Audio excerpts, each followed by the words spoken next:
नमस्कार दोस्तों। इतिहास में कुछ ऐसे लोग हुए हैं जिन्होंने अपनी प्रतिभा और साहस से पूरी दुनिया की दिशा बदल दी। ऐसे ही एक महान नेता और सेनापति थे नेपोलियन बोनापार्ट। एक साधारण परिवार में जन्म लेने वाला ये व्यक्ति आगे चलकर फ्रांस का सम्राट बना और अपनी युद्ध नीति से पूरे यूरोप को प्रभावित कर दिया।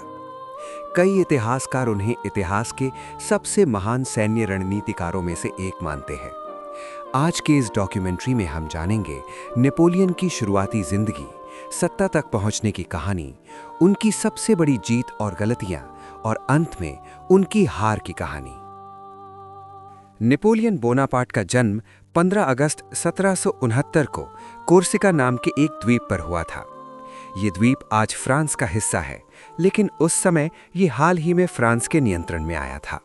नेपोलियन का परिवार बहुत अमीर नहीं था, लेकिन उनके माता पिता चाहते थे कि उनका बेटा अच्छी शिक्षा प्राप्त करे।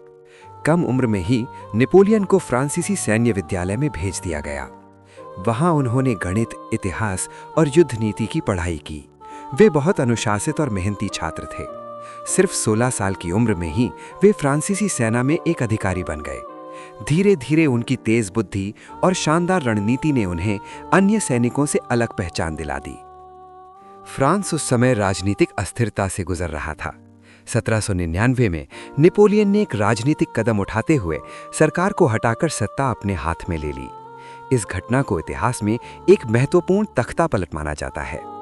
इसके बाद वे फ्रांस के सबसे शक्तिशाली नेता बन गए।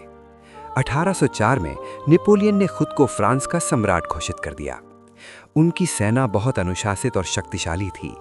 उन्होंने कई बड़े युद्ध जीते और फ्रांस का साम्राज्य पूरे यूरोप में फैल गया। इटली, ऑस्ट्रिया और कई अन्य देशों में उनकी जीत ने उन्हें एक महान सेनापति के रूप में प्रसिद्ध कर दिया।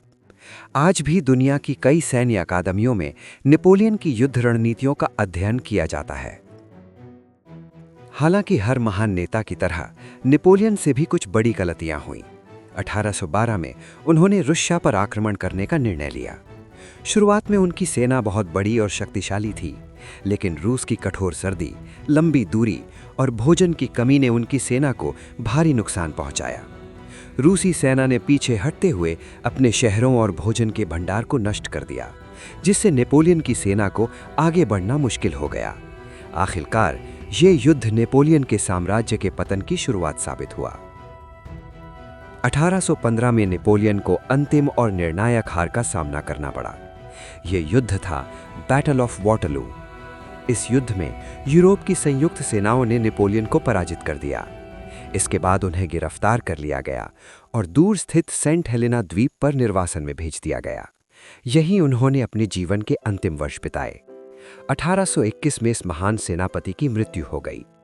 नेपोलियन बोनापार्ट इतिहास के सबसे प्रसिद्ध और प्रभावशाली सैन्य नेताओं में से एक माने जाते हैं। उनकी जीत, उनकी गलतियां और उनका साहस आज भी इतिहास के महत्वपूर्ण अध्याय हैं।